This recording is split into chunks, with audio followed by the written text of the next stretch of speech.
Marcus Chun sat in his small apartment and stared at the letter in his hands. The paper was thick and expensive, the kind lawyers used when they wanted you to take something seriously. He read it 3 times before the words made sense.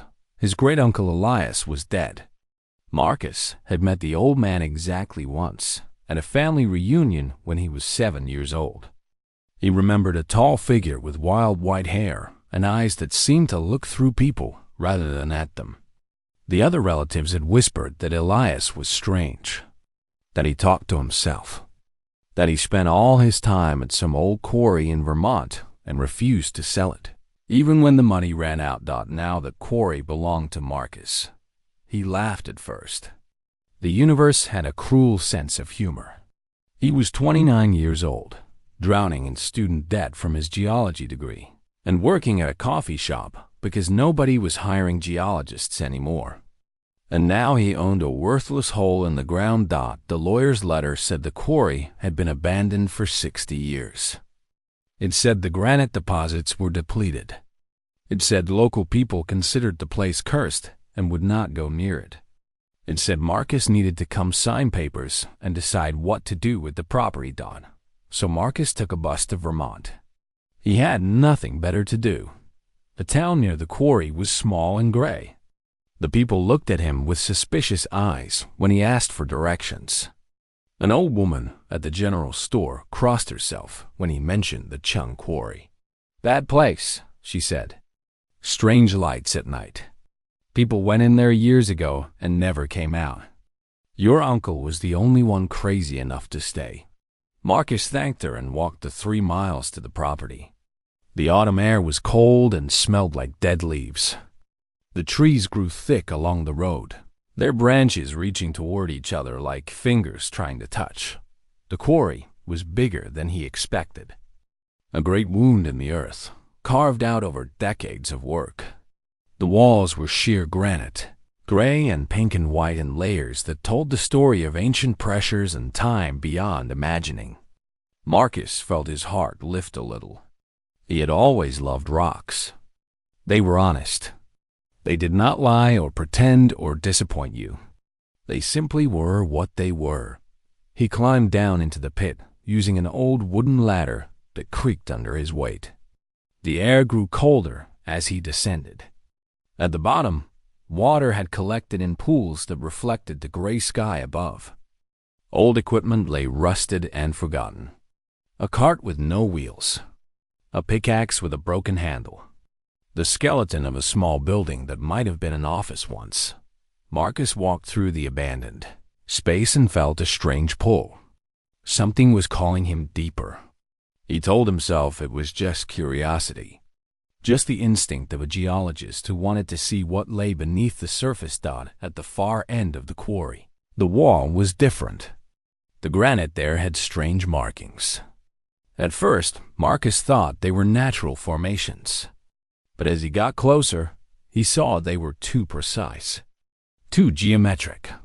Straight lines in perfect circles, carved into stone that was millions of years old. That was impossible. Humans had only existed for a few 100,000 years.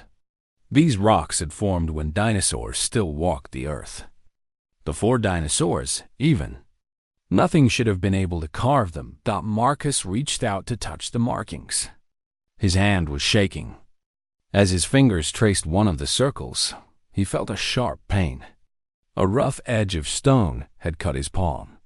Blood welled up, dark red against his skin, and dripped onto the carved pattern. The stone began to glow. Marcus stumbled backward, his heart pounding. The glow spread from where his blood had fallen, racing along the carved lines like fire following a trail of oil. The geometric patterns lit up one by one, blue and white, and colors he had no name for. The air hummed with a sound that was not quite sound. He felt it in his bones, in his teeth, in the deepest parts of his brain. Then the wall split open. It did not crack or break. It simply parted, like a curtain being drawn aside. Beyond it was a chamber that should not exist. The walls were made of crystal that caught the light and threw it back in rainbows. The ceiling rose higher than seemed possible, higher than the surface of the quarry above. Strange symbols floated in the air, glowing softly, writing in a language that hurt to look at. And in the center of the chamber, suspended in a column of golden light, was a woman. No, not a woman. Something else. Something that wore a shape similar to a woman the way a river wears the shape of its banks. Her skin was black like polished obsidian, smooth and gleaming. Her hair floated around her head like it was underwater, silver strands that caught the light and held it. She was beautiful in a way that made Marcus afraid. Beautiful like a thunderstorm. Beautiful like the edge of a cliff. Her eyes opened. They were gold, with pupils like vertical slits. They fixed on Marcus with an intensity that made him want to run. But his legs would not move. He could only stand there as those ancient eyes studied him. Then she spoke. Not with her mouth. The words appeared directly in his mind. Clear as his own thoughts, but unmistakably foreign. Impossible. The word carried weight. Confusion. Something that might have been fear. Your kind were still climbing trees when I was sealed here. You had not discovered fire. You had not spoken your first word. How are you standing before me? How are you looking at me without your mind breaking? How are you? Unafraid? Marcus swallowed hard. His throat was very dry. Who says I'm not afraid? He asked. His voice came out as a whisper. The being in the light tilted her head. The gesture was almost human. Almost. Your fear is small, she said in his mind. A creature of your development should be screaming, should be running, should be worshiping me as a god or attacking me as a demon. But you are just standing there, waiting, watching. A pause. What are you? Marcus thought about the question. He thought about his failed career and his empty apartment and his mountain of debt. He thought about the coffee shop and the customers who never looked at him. He thought about the rocks he loved because they never let him down. I'm just a guy, he said. A geologist, actually. I study rocks. And lady, you were buried under a really interesting rock, so I have some questions. The golden light flickered. The being stared at him, and then, for the first time in millions of years, she laughed. Her name was Valkyra. At least, that was the closest human sounds could come to her true name.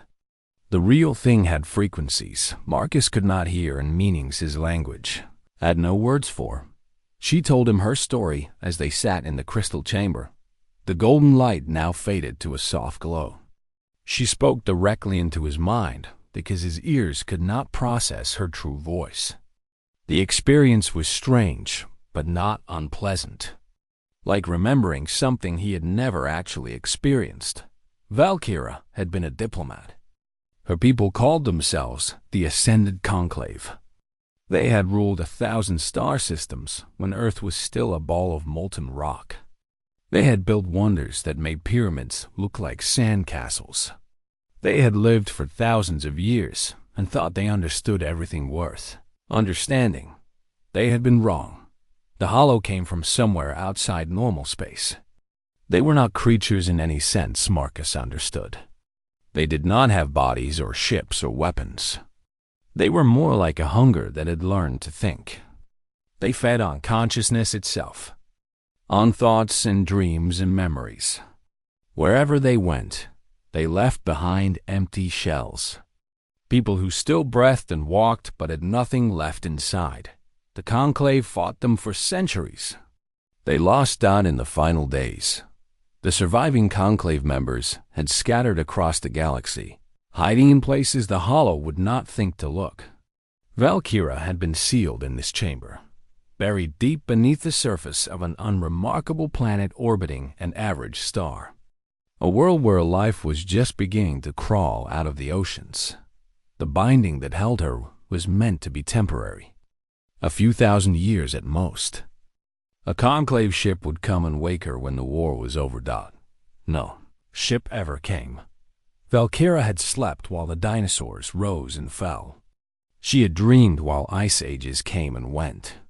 She had waited while small furry creatures climbed down from trees and learned to walk upright and discovered fire and built cities and destroyed them and built them again. I thought I would sleep forever, she said. Her mental voice was soft now, tired. Or until the sun died and this world with it. I never imagined. She looked at Marcus with those golden eyes. I never imagined one of you would wake me. Marcus rubbed the cut on his palm. It had stopped bleeding but still stung. The blood thing, he said. That was part of the binding? A failsafe. The Hollow can control lesser minds. They can have sent a puppet to free me, to trick me into lowering my defenses. So the binding was designed to only respond to a mind of sufficient complexity, sufficient density. She paused. We calibrated it to our own species. We assumed no natural evolution could produce minds like ours without millions of years of guidance. Marcus felt a strange feeling in his chest. Pride, maybe? Or disbelief. Are you saying humans are smarter than your people? No, not smarter. Different. Denser, perhaps. More chaotic. Your thoughts are... She searched for words. Your people have a saying. A box of cats? A bag of cats. Herding cats. Yeah, we say that. Your minds are like bags of cats. Many things happening at once. Contradictions that should cancel each other out, but somehow do not. You believe things and doubt them at the same time. You hold ideas that fight each other and somehow keep both. She shook her head slowly. It should not work. But it does. And that density, that chaos, that is what broke the seal. Marcus thought about this. He thought about humanity. Wars and poetry. Cruelty and kindness. People who built hospitals and people who burned them down. People who reached for the stars and people who denied the earth was round. We contain multitudes, he said. Yes, that is a good way to say it. Valkyra stood. The movement was fluid, like water flowing uphill. She walked to the edge of the chamber and pressed her hand against the crystal wall. The symbols floating in the air pulsed once and then faded. There is a problem, she said. Marcus had expected this. There was always a problem. The binding is not fully broken. It recognized you as worthy to wake me. But the final release requires a journey. A pilgrimage, your people might call it. I must return to the last stronghold of the conclave and speak the words that will set me free. She turned to face him. Until then, I am tethered to you. I cannot travel more than a few of kilometers from your presence. My powers are limited. My knowledge is incomplete, so we're stuck together. Yes. Marcus laughed. It was not a happy sound. Great. I inherited a quarry and an alien. My life is a bad science fiction movie. Valkyra tilted her head. What is a movie? Oh boy. We have a lot to cover. They climbed out of the chamber together. The sun was setting over Vermont, painting the sky in shades of orange and pink. Valkyra stopped at the edge of the quarry and stared at the horizon. Her obsidian skin caught the light and held it like a mirror.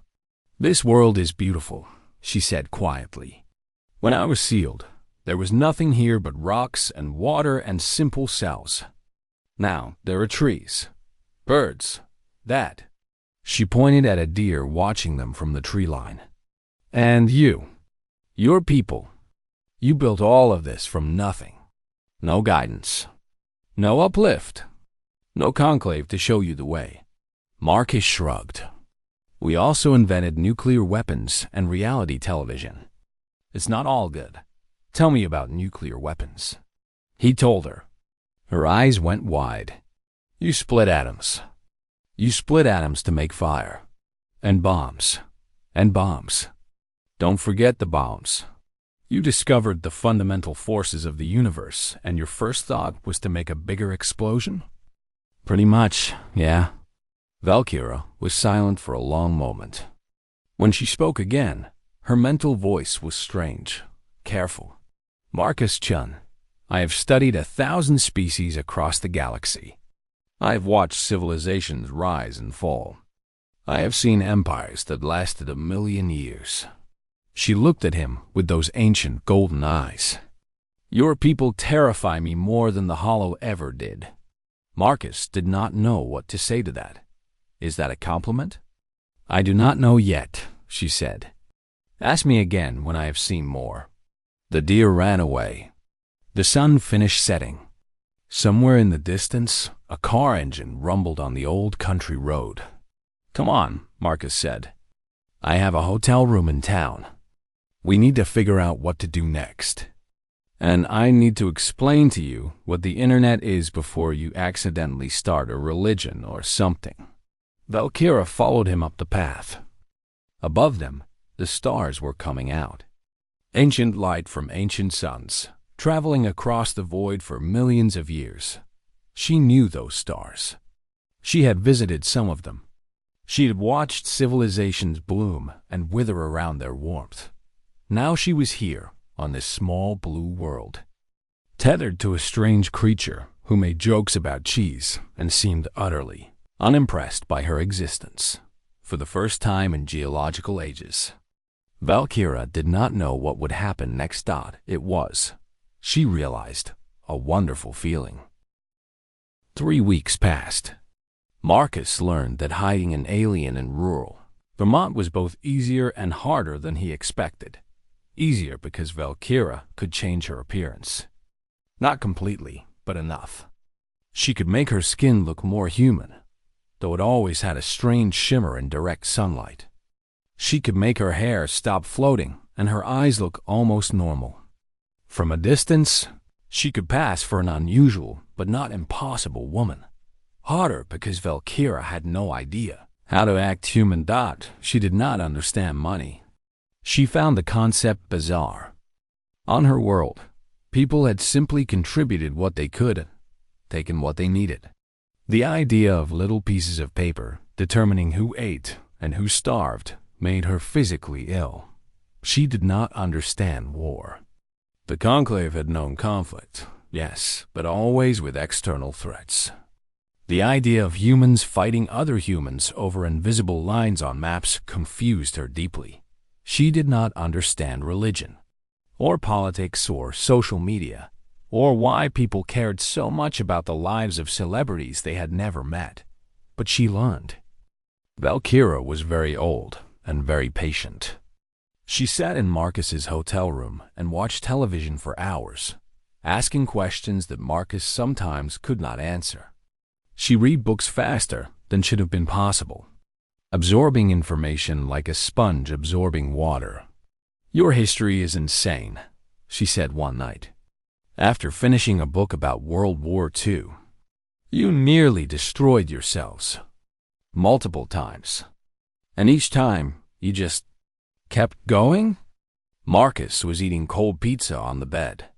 He had given up on fancy dinners. Valkyra did not need to eat, which made restaurant trips awkward. Stubbornness is kind of our thing, he said. It is more than stubbornness. The Conclave would have given up. After a catastrophe like that, we would have retreated, simplified, protected what remained. She shook her head. Your people came out of that war and immediately started reaching for the stars. You built rockets, satellites. You put footprints on your moon. We also built more nuclear weapons. Don't make us sound too noble. I am not saying you are noble. I am saying you are relentless. Her golden eyes fixed on him.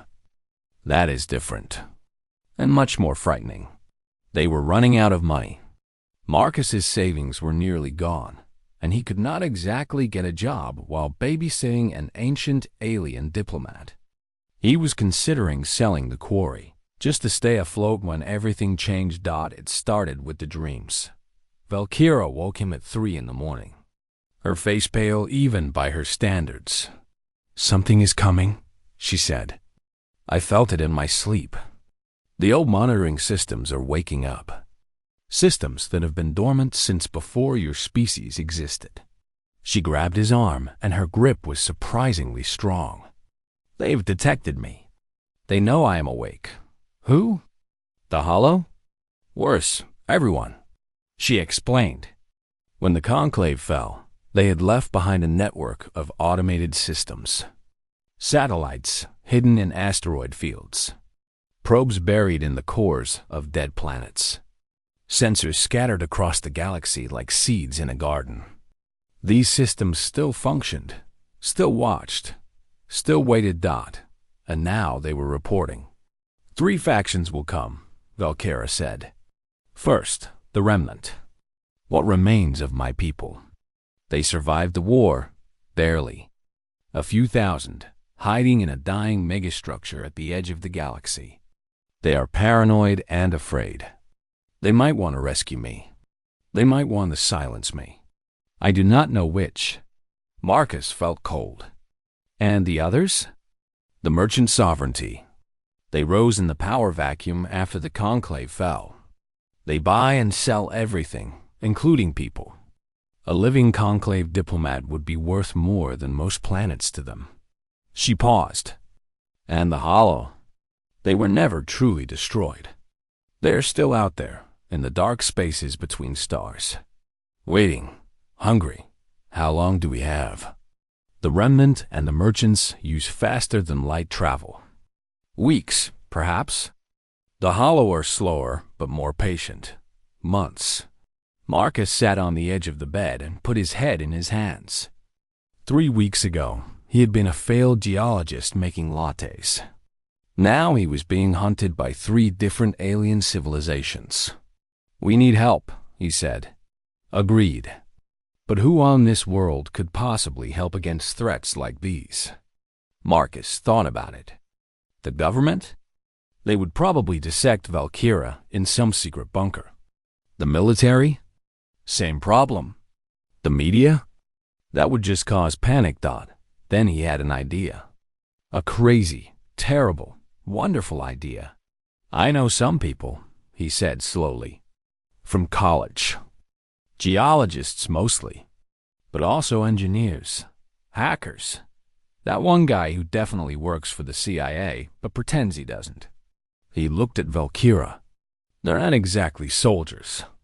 But they're creative. And they know how to keep secrets. You want to tell more humans about me? I want to build a team. A small one. People I trust. People who can help us figure out what to do before your friends and enemies show up. Valkyra considered this. In the dim light of the hotel room, she looked almost human. Almost. The conclave would never have done this, she said. We would have formed a committee, conducted studies, debated for centuries before taking action. How did that work out for you? She smiled. It was a sad smile, but a real one. Not well, she admitted. Perhaps your way is worth trying. Marcus made phone calls. He sent encrypted emails. He called in favors he had been saving for years. Within a week, 5 people had gathered at the Vermont Quarry. Dr. Sarah Kim, a physicist who had been fired from 3 universities for being too creative. James Okonkwo, a programmer who had once hacked into a defense satellite on a dare.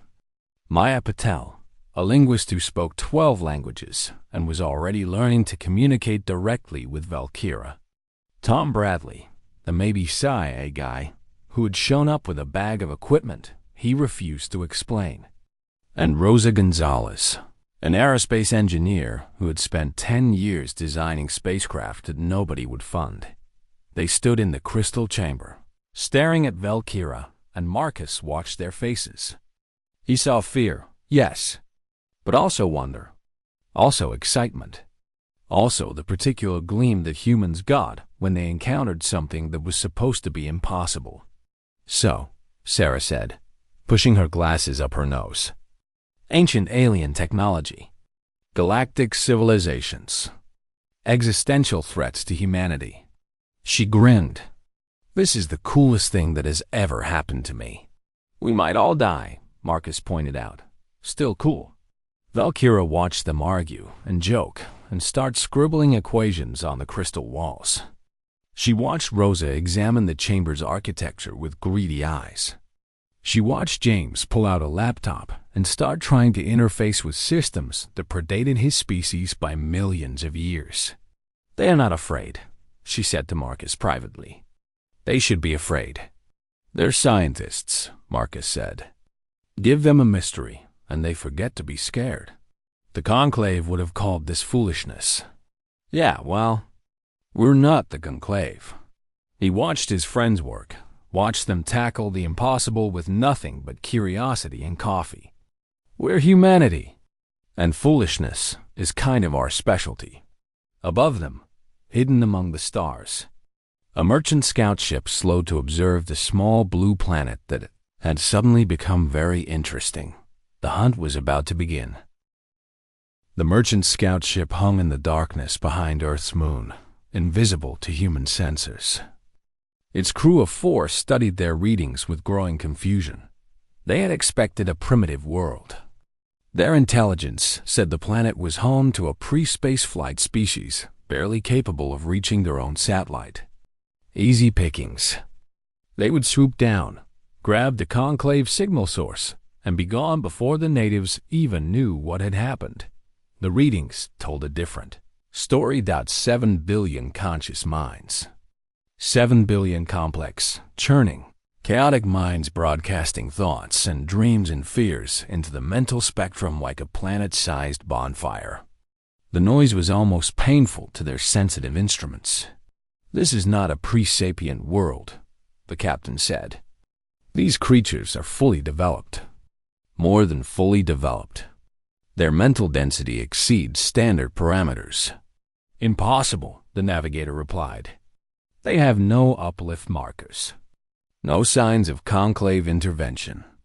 They evolved naturally. Then the natural order is broken." The captain made a decision. "We proceed with caution. Extraction team only. No direct confrontation with the population." They sent 3 operatives, veterans of a dozen extractions from a dozen worlds. They were fast, silent, and professional. They had technology that could bend light and dampen sound and erase memories. They landed in Vermont on a moonless night and made their way toward the quarry with perfect confidence. They were not prepared for what they found. The first operative encountered a fence. This was expected. The fence was electrified. This was also expected. What was not expected was the additional security system, a complex network of motion sensors, cameras, and something that looked suspiciously like repurposed military hardware. James had been busy. The second operative tried to bypass the electronic security and found his neural interface suddenly filled with corrupted data. Someone had written a virus specifically designed to attack merchant technology. It should not have been possible. Humans did not know how merchant technology worked, but James had spent 3 weeks studying Valkyra's ancient equipment, and James was very good at his job. The third operative, the team leader, reached the quarry itself. He crept through the darkness, his light-bending suit making him invisible to human eyes. He was 10 meters from the entrance to the crystal chamber when something hit him in the back of the head. He woke up tied to a chair in what appeared to be a barn. 6 humans stood around him. One of them was holding a shovel. "That's what hit you," Marcus said, pointing at the shovel. "Tom spotted you on the thermal cameras. Rosa calculated your trajectory. Sarah figured out that your suit doesn't block heat signatures. And Maya read your surface thoughts to find out where your friends were." The operative stared at them. His training had not covered this situation. "You cannot do this," he said. His English was accented but clear. The merchants learned local languages before extraction missions. "You are primitives. You do not have the technology to detect us. You do not have the knowledge to disable our equipment. You do not have... We're fast learners, Tom said. He was cleaning something under his fingernails with a knife. It's kind of our thing. In the corner of the barn, Valkyra sat on a hay bale, watching the interrogation with fascination. I want to understand something, she said. The operative flinched. He had not expected a living conclave citizen. The merchants have done this before. Extracted targets from developing worlds. How do those operations usually proceed? The operative said nothing. Based on your memory surface, Maya said. They usually land, grab the target, and leave. Total time on the ground, 15 minutes. Resistance is minimal because the targets don't know they're coming and don't have the means to fight back. How long have you been on the ground? Valkyra asked the operative. He did not answer. They all knew. 6 hours. 6 hours of everything going wrong. Your people have done this to dozens of worlds, Valkyra continued. You have extraction protocols refined over centuries. And these humans, with 3 weeks of preparation and technology you consider primitive, have captured all 3 of your operatives and disabled your ship's communication array. She leaned forward. Does that not concern you? The operative's face showed nothing. But his mind, Maya reported later, was screaming. They let him go eventually. They let all 3 operatives go, after wiping their equipment and making sure they could not report what had happened. The merchant ship limped back toward the edge of the solar system, its crew shaken and confused, but the message had been sent. And the merchant sovereignty would not ignore it. They'll come back, Tom said. With more ships. More soldiers. Let them, Rosa said. She was already sketching designs on a napkin. Give me 6 months and I'll have surface-to-orbit capability. We might not have 6 months, Valkyra said quietly. They all looked at her. The Hollow have noticed us. They were monitoring merchant communications. They know there is a conclave survivor on this planet. She stood up and walked to the barn door, looking out at the stars. They are coming. Not for me. For you. All of you. What do you mean? Marcus asked.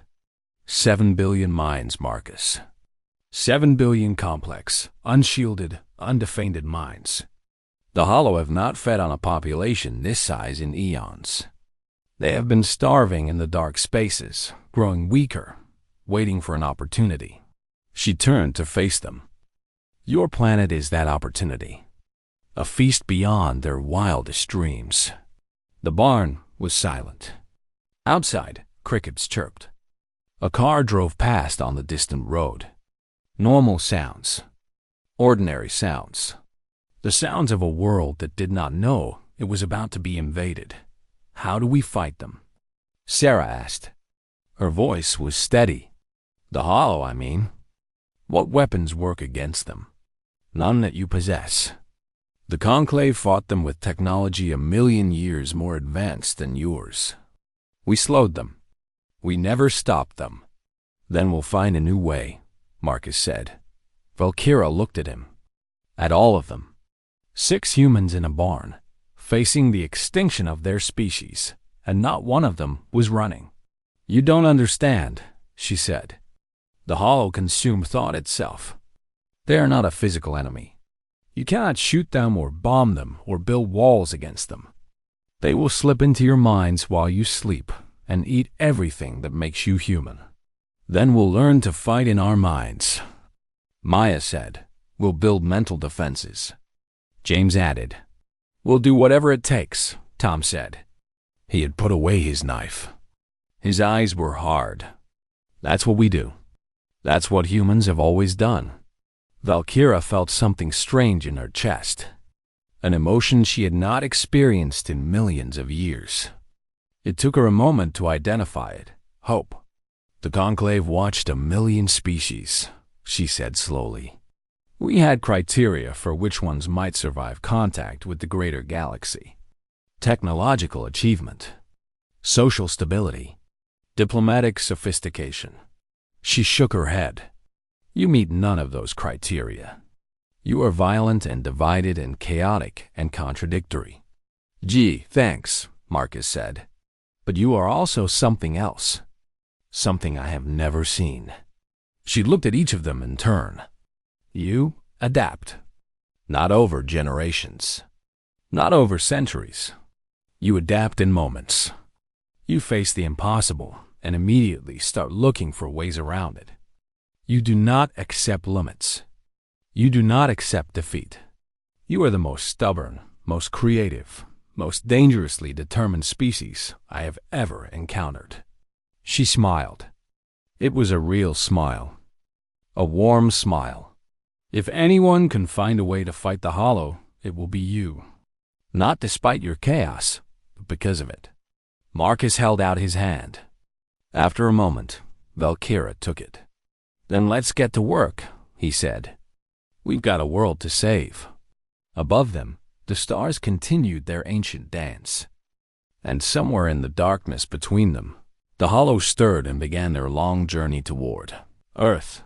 They were coming for a feast. They had no idea what was waiting for them.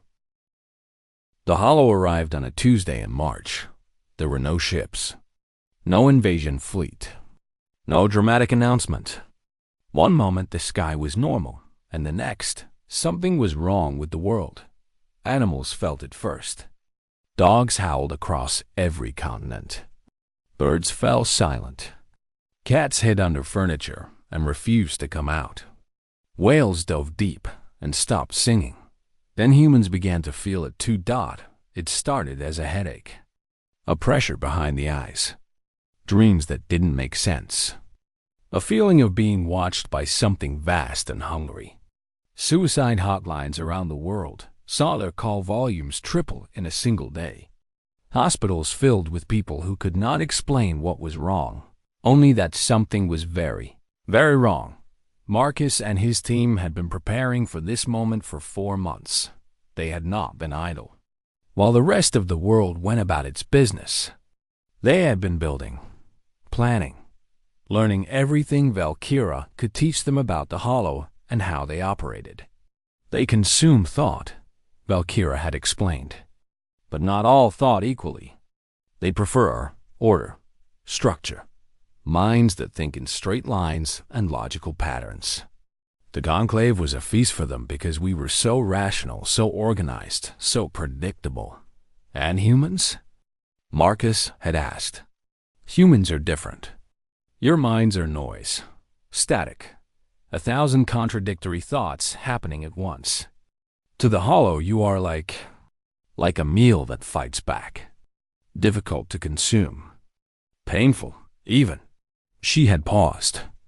But not impossible. Given time, they will adapt. They will learn to filter the noise. And then they will feed. So the team had developed a plan. A crazy, desperate, very human plan. They called it Project Babel. The idea was simple. If the Hollow were overwhelmed by mental chaos, then humanity needed to become more chaotic. Not less organized, but differently organized. They needed to turn their greatest weakness into a weapon. James had built the network. Servers hidden around the world, connected to every communication system he could access. Television broadcasts, radio signals, internet traffic, phone networks, everything. Maya had developed a protocol. A series of prompts, questions, and triggers designed to make people think in specific ways. Not to control their thoughts, but to diversify them. To make each mind more contradictory, more chaotic, more uniquely human. Sarah had calculated the physics. How much mental energy 7 billion minds could generate. How that energy might interact with the Hollow's consciousness-consuming process. The numbers were theoretical at best, but they suggested something incredible. Humanity's collective mind might be powerful enough to fight back, and Tom had handled the difficult part. Convincing governments and militaries and intelligence agencies that the threat was real without causing a panic that would make everything worse. Now, as the Hollow presence pressed down on Earth like a weight on the world's soul, It was time to act. Marcus stood in the quarry, surrounded by equipment and screens and his exhausted team. Above them, the sky had taken on a sickly yellow tinge. The air tasted wrong. Reality itself seemed to be bending under the Hollow's attention. "Are we ready?" he asked. "As ready as we'll ever be," James said. His fingers hovered over a keyboard. Valkyra stood apart from the group, her eyes closed, her consciousness extended outward. She could feel the Hollow now, feel their hunger, feel their surprise at the complexity of the minds they were trying to consume. "They are struggling," she reported, "but they are adapting. We have hours, perhaps. No more. Then let's not waste them." Marcus nodded to James. "Do it." James pressed a key. Across the world, screens flickered. Radios crackled. Phones buzzed. Every device connected to the network received the same message, translated into every language. Think of something that doesn't make sense. Think of something you believe that you cannot explain. Think of something beautiful and something terrible at the same time. Think of everything that makes you human. Think. Now. It was the strangest moment in human history. In Tokyo, a businessman stopped in the middle of the street and thought about his grandmother's cooking and the heat death of the universe.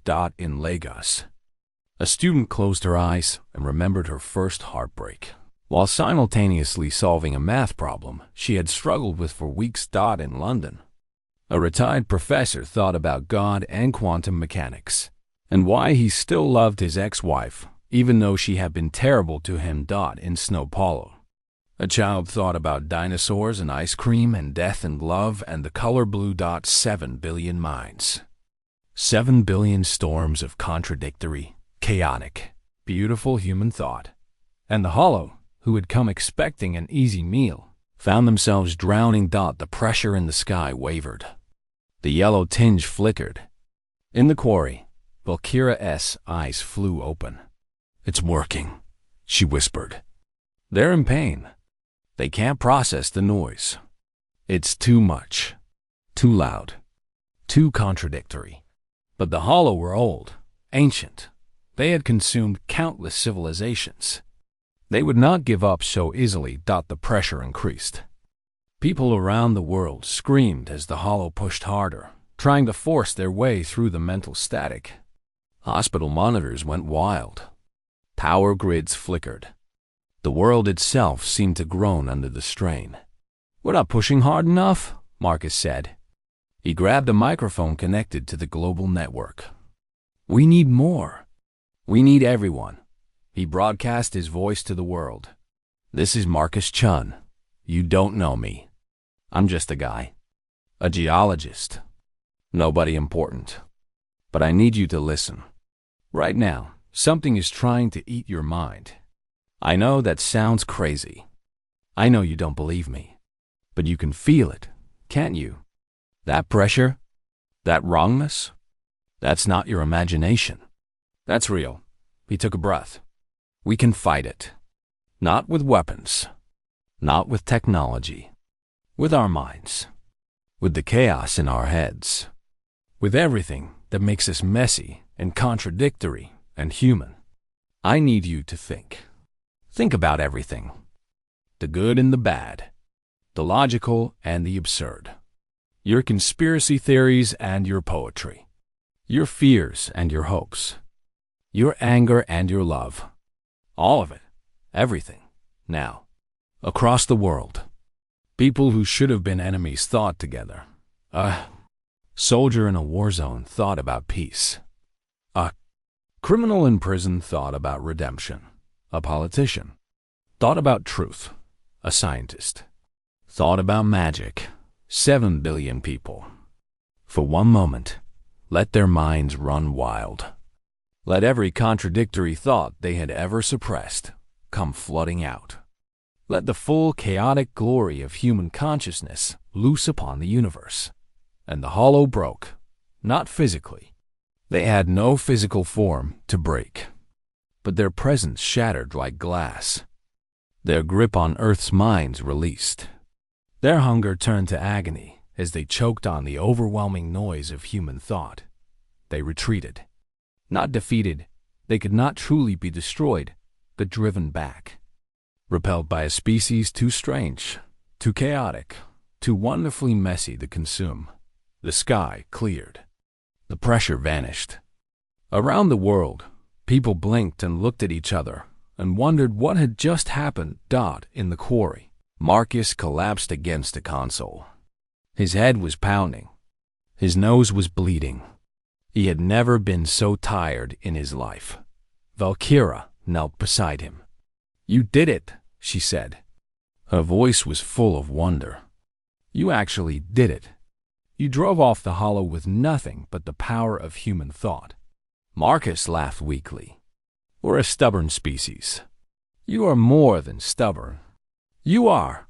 She searched for the word. Magnificent, terrifying, wonderful.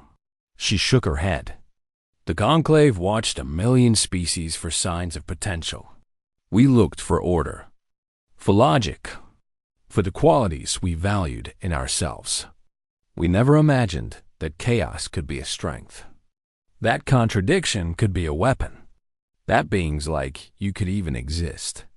Around them, the team was cheering, hugging, crying. They had saved the world, and they were only now beginning to understand what that meant. "What happens now?" Marcus asked. "Now, everything changes. The galaxy will know about humanity. The remnant. The merchants. Every species that watched from the shadows. They will all know that Earth drove off the hollow." Valkyra smiled. "They will be afraid of you. They should be. We don't want anyone to be afraid of us. I know. But they will be anyway. You are something new, Marcus-chan. Something the universe has never seen. And new things are always frightening to those who profit from the old ways." She stood and helped him to his feet. "But that is a problem for tomorrow. Today, you saved your world. Today, you proved that humanity is more than the sum of its parts. Today, you should celebrate." Marcus looked around at his friends, his team, his unlikely family, at the alien diplomat who had become something like a friend, at the world that had somehow pulled together just long enough to survive. "Celebrate," he said slowly. "Yeah, I think I know how to do that." He reached into his bag and pulled out a can. "Valkyra, let me tell you about processed cheese." She looked at the can with deep suspicion. "That is food?" "Technically. It's more of a lifestyle choice." She took the can and studied it with the same intensity she had once studied the secrets of the universe. "Your species is very strange," she said. "Yeah," Marcus agreed. "That's kind of the point." Above them, the stars were coming out. Ancient light from ancient suns, shining down on a world that had just announced itself to the galaxy. Humanity was no longer alone. And somehow, against all odds, they were ready.